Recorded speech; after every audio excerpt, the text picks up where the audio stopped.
Silicon city ಬೆಂಗಳೂರಿನಲ್ಲಿ ಪುಂಡ ಪೋಖರಿಗಳ ಪುಂಡಾಟಕ್ಕೆ ಬ್ರೇಕೇ ಇಲ್ವಾ ಅನ್ನುವಂತಹ ಪ್ರಶ್ನೆ. ಕಾರಣ ಕಳೆದ ವಾರ ಏರ್ ಶೋ ನಡೆಯುವಂತಹ ಸಂದರ್ಭದಲ್ಲಿ ಅಂದರೆ ಕಳೆದ ವಾರ ರಾಜನಾಥ್ ಸಿಂಗ್ ಅವರು ಬೆಂಗಳೂರಿಗೆ ಬಂದಿದ್ರು.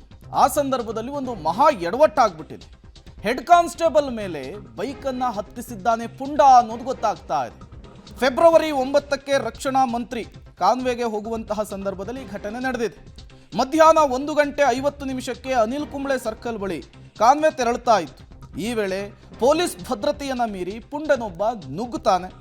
ಅಡ್ಡ ಬಂದ ಪಿಸಿ ದಿನೇಶ್ ಮೇಲೆ ಬೈಕನ್ನು ಹತ್ತಿಸಿ ಪುಂಡಾಟವನ್ನು ಮೆರೆದು ಎಸ್ಕೇಪ್ ಆಗಿರ್ತಾನೆ. ಕಬ್ಬನ್ ಪಾರ್ಕ್ ಪೊಲೀಸ್ ಠಾಣೆಗೆ ಮುಖ್ಯ ಪೇದೆ ದೂರನ್ನು ಕೂಡ ಕೊಟ್ಟಿರ್ತಾರೆ. ಆರೋಪಿ ಅಹಮದ್ ದಿಲ್ವಾರ್ನನ್ನ ಈಗ ಬಂಧಿಸಿ ಪೊಲೀಸರು ಜೈಲಿಗಟ್ಟಿದ್ದಾರೆ.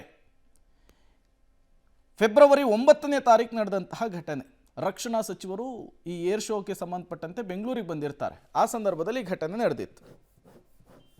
ಮತ್ತಷ್ಟು ಡೀಟೇಲ್ಸ್ ಅನ್ನ ಕೊಡ್ತಾರೆ ನರಸಿಂಹಮೂರ್ತಿ, ನೇರ ಸಂಪರ್ಕದಲ್ಲಿ ಜಾಯಿನ್ ಆಗಿದ್ದಾರೆ. ನರಸಿಂಹಮೂರ್ತಿ, ಫೆಬ್ರವರಿ 9ಕ್ಕೆ ನಡೆದಂತಹ ಘಟನೆ, ಈ ಪುಂಡಾಟ ಮೆರೆದಂತಹ ಪುಂಡ ಯಾರು, ಏನೆಲ್ಲ ಡೀಟೇಲ್ಸ್ ಸಿಗ್ತಾ ಇದೆ ಸದ್ಯಕ್ಕೆ ಅಂತ?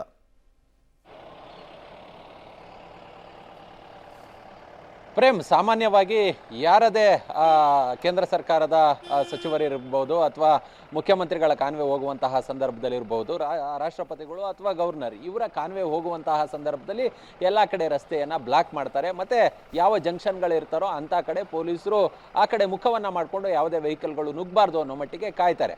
ಫೆಬ್ರವರಿ 9ನೇ ತಾರೀಕು ಏರ್ ಶೋ ಹಿನ್ನೆಲೆ ರಾಜನಾಥ್ ಸಿಂಗ್ ಬೆಂಗಳೂರಿಗೆ ಬಂದಿರ್ತಾರೆ. ಅನಿಲ್ ಕುಂಬ್ಳೆ ಸರ್ಕಲ್ನಲ್ಲಿ ಅವರ ಕಾನ್ವೆ ಪಾಸ್ ಆಗಬೇಕು. ಆ ಸಂದರ್ಭದಲ್ಲಿ ಈತ ಈಗಾಗಲೇ ಕಾನ್ವೆ ಬರ್ತದೆ ಅಂತ ಹೇಳಿದ್ರೆ 1-1.5 ನಿಮಿಷ ಅಥವಾ 1-2 ನಿಮಿಷ ಟ್ರಾಫಿಕನ್ನು ತಡೆಯುವ ಕೆಲಸವನ್ನು, ವಾಹನಗಳನ್ನು ತಡೆಯುವ ಕೆಲಸವನ್ನು ಪೊಲೀಸರು ಮಾಡಿರ್ತಾರೆ.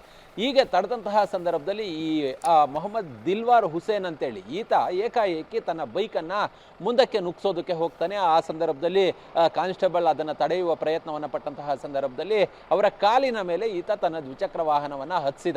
ಹೇಗೂ ಕಾನ್ವೆ ಹೋಗ್ತಿತ್ತು, ಹೀಗಾಗಿ ಆತನನ್ನು ತಡೆಯುವ ಕೆಲಸವನ್ನು ಅವರ ಕರ್ತವ್ಯವನ್ನು ನಿರ್ವಹಣೆ ಮಾಡಬೇಕು. ಯಾಕಂತ ಹೇಳಿದ್ರೆ ಯಾವ್ದಾದ್ರು ವೆಹಿಕಲ್ ಮುಂದೆ ಹೋದಂತಹ ಸಂದರ್ಭದಲ್ಲಿ ಆ ಕಾನ್ಸ್ಟೇಬಲ್ನ ಬಲಿಪಶು ಮಾಡ್ತಾರೆ, ಆ ಕಾನ್ಸ್ಟೇಬಲ್ನ ಅಮಾನತು ಮಾಡುವ ಕೆಲಸವನ್ನ ಮಾಡ್ತಾರೆ. ಯಾಕಂತ ಹೇಳಿದ್ರೆ ಇವೆಲ್ಲ ಸೆಕ್ಯೂರಿಟಿ ಪ್ರಾಬ್ಲಮ್ ಬರ್ತಕ್ಕಂತಹ ಇಶ್ಯೂಗಳಾಗೋಗುತ್ತೆ. ಹೀಗಾಗಿ ಆತನನ್ನು ತಡೆಯುವ ಕೆಲಸವನ್ನ ಕಾನ್ಸ್ಟೇಬಲ್ ಮಾಡಿದ್ದಾರೆ. ಹೀಗೆ ಪುಂಡಾಟವನ್ನ ಮೆರೆದಂತಹ ವ್ಯಕ್ತಿಯ ವಿರುದ್ಧ ಅವತ್ತೇ ಕಾನ್ಸ್ಟೇಬಲ್ ಕಬ್ಬನ್ ಪಾರ್ಕ್ ಪೊಲೀಸ್ ಠಾಣೆಯಲ್ಲಿ ದೂರನ್ನ ಕೊಟ್ಟಿರ್ತಾರೆ. ದೂರಿನ ಆಧಾರದ ಮೇಲೆ ಇದೀಗ ಈ ಮೊಹಮ್ಮದ್ ಹುಸೇನ್ ಏನಿದ್ದಾನೆ, ಈ ಹುಸೇನ್ ಅನ್ನ ಬಂಧಿಸಿ ಜೈಲಿಗಟ್ಟುವ ಕೆಲಸವನ್ನ ಮಾಡಿದ್ದಾರೆ. ಒಂದಷ್ಟು ಸಂಯಮವನ್ನ ತೋರಿಸಬೇಕಾಗುತ್ತೆ ಇಂತಹ ಸಂದರ್ಭಗಳಲ್ಲಿ. ಯಾರು ಕೇಂದ್ರ ಸಚಿವರು, ರಾಷ್ಟ್ರಪತಿಗಳು, ಗವರ್ನರು, ಮುಖ್ಯಮಂತ್ರಿಗಳು ಹೋಗುವಂತಹ ಸಂದರ್ಭದಲ್ಲಿ 1-2 ನಿಮಿಷ ಕಾದು ಅವರ ಕಾನ್ವೆಗೆ ಅವಕಾಶವನ್ನ ಮಾಡಿಕೊಡ್ತಕ್ಕಂತಹ ಕನಿಷ್ಠ ಸಂಯಮವನ್ನ ವಾಹನ ಸವಾರರು ತೋರಿಸಬೇಕಾಗುತ್ತೆ.